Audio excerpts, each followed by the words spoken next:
You checked your phone again. Nobody texted. A small, quiet ache moved through your chest, the kind you can't quite name. You told yourself it was nothing, but the real answer is far stranger. That ache wasn't in your head. It wasn't weakness. It wasn't you being dramatic or needy or soft. It was your body doing exactly what it was built to do across 2 million years of evolution. Loneliness is not an emotion. It's an alarm. And right now, sitting in a warm room with food in the fridge and a roof over your head, that alarm is screaming at a brain that still thinks you're about to die. Let's go back, way back. Picture your ancestor, 100,000 years ago, standing at the edge of a grassland at dusk. She is small. She is slow. She has no claws, no fangs, no armor, no venom. Alone, she is a warm snack for anything with teeth. But she is not alone. She belongs to a group of maybe 30 people who hunt together, sleep in a circle, share their food, and watch each other's children. The group is her only technology. It is her weapon, her medicine, her shelter, her memory. Take her out of it, and she doesn't just feel bad, she dies. This is the thing your modern mind keeps forgetting. For almost the entire history of your species, being cast out of the group was a death sentence, not a metaphor, a sentence. The lonely ones didn't leave descendants. The ones who felt the sting of exclusion sharply, painfully, unbearably, ran back to the group before the dark closed in. You are descended from the ones who couldn't stand to be alone. So evolution did something clever and slightly cruel. It wired the pain of social rejection into the exact same circuitry as physical injury.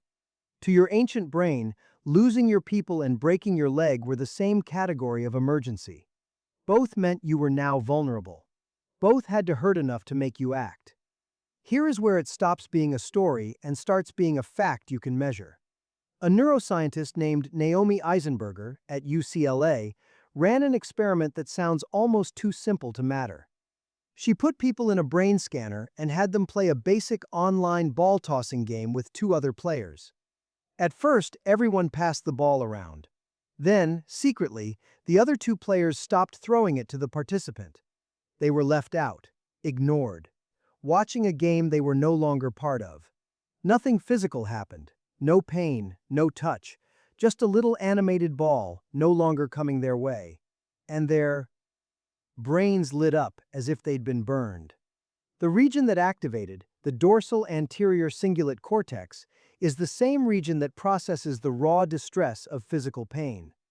Your brain, it turns out, does not file "they left me out" and "that hurts my body" in separate drawers. It files them in the same one. This is why the language is identical across cultures and centuries. A broken heart, hurt feelings, she cut me deep, he crushed me. You were never speaking in metaphor. You were reporting a real signal from a real system. So what happens when that alarm never gets switched off? For most of history, loneliness was temporary. You felt it, it drove you back to your people, and it stopped. The pain had a purpose, and the purpose had an end. But something about the modern world has jammed the alarm in the on position for millions of people and left it ringing for years. Enter John Cacioppo. Cacioppo spent his career studying loneliness so thoroughly that people began calling him Dr. Loneliness. And what he discovered was disturbing. Chronic loneliness, he found, does not stay in the mind. It seeps into the body. It raises your blood pressure. It floods you with stress hormones.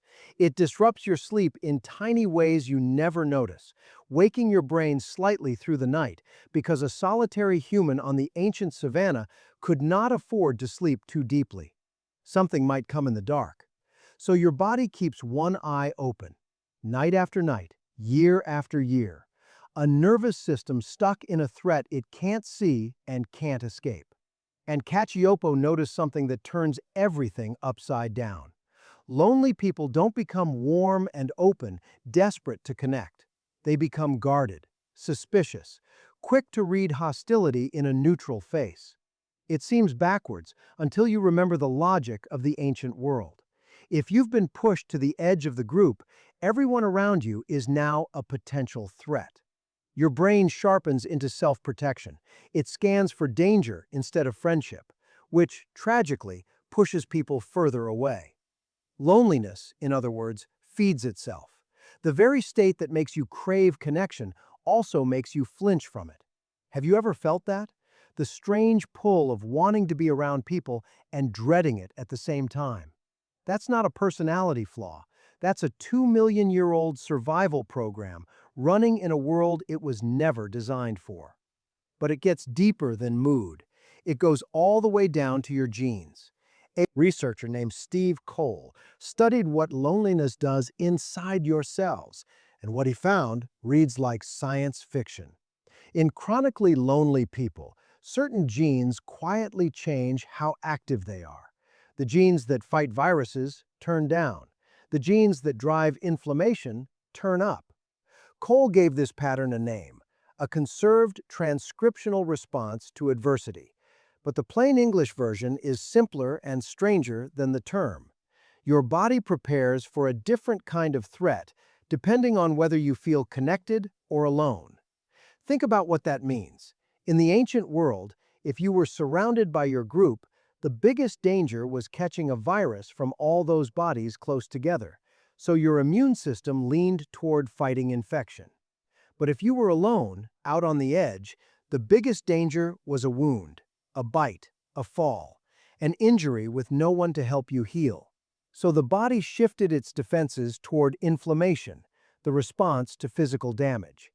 Your cells were reading your social world and preparing your biology for it. The problem is that this ancient logic doesn't know it's the 21st century. Sustained loneliness keeps your inflammation switched high, month after month, and chronic inflammation is one of the quiet engines behind heart disease, stroke, and a shorter life. Your body isn't malfunctioning. It's protecting you from a saber-toothed cat that no longer exists. Then came the number that stunned even the scientists. Julianne Holt-Lunstad, a researcher at Brigham Young University, gathered data from hundreds of thousands of people to ask a blunt question. How much does loneliness actually shorten a life? She compared it to the risk factors we already fear. And what she found is that lacking strong social connection raises your risk of early death by roughly the same amount as smoking around 15 cigarettes a day. Read that again. 15 cigarettes a day. Not from stress alone, not just from sadness, from the sheer biological cost of a nervous system that believes it has been left behind. We put warnings on cigarette boxes. We tax them. We show people the damage. But loneliness, which cuts just as deep, hides in plain sight because it doesn't look like a threat. It looks like an empty apartment, a silent phone, a weekend where nobody calls. So why is this happening now more than ever? Because you were built for a village and you are living in a crowd. There's an anthropologist named Robin Dunbar who found that the human brain seems tuned to handle only about 150 meaningful relationships. That was the size of the ancient world. A band, a tribe, a web of faces you knew and who knew you back. People who would notice if you didn't show up. Now scroll through your phone. You might have 1,000 connections, 10,000 followers, a city of 8 million people outside your window. And yet your ancient brain isn't counting followers. It's asking one primal question, the same one it asked on the savannah. If something went wrong tonight, who would come? For too many people, the honest answer is no one. And the brain feels that gap as a threat to survival, because for 2 million years, it was. This is the strange trap of the modern world. You are surrounded by more humans than any ancestor could have imagined, and lonelier than almost any of them ever were. You can be seen by thousands and known by none. You can be liked all day and touched by no one. Your body knows the difference. But here is the part the science quietly insists on, the part that matters most. If loneliness is an alarm, then connection is the off switch. And the switch is smaller than you think. It isn't 100 friends, It isn't popularity. Cacioppo found that what soothes the ancient alarm is not the number of people around you, but the feeling of being genuinely known by even a few. One real conversation, one person who checks in, one hand on your shoulder. To your ancient brain, that isn't a small thing. That's the group coming back for you. That's the dark pushing back. That's the signal that you are not on the edge of the grassland anymore, that you have been pulled back into the circle where it is safe to finally close both eyes and sleep. So the next time that quiet ache moves through your chest, don't dismiss it. Don't call yourself weak.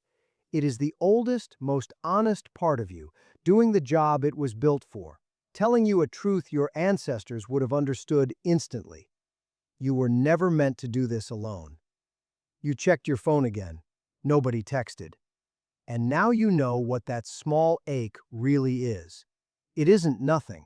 It's 2 million years of your ancestors whispering the same warning they always did. Go find your people.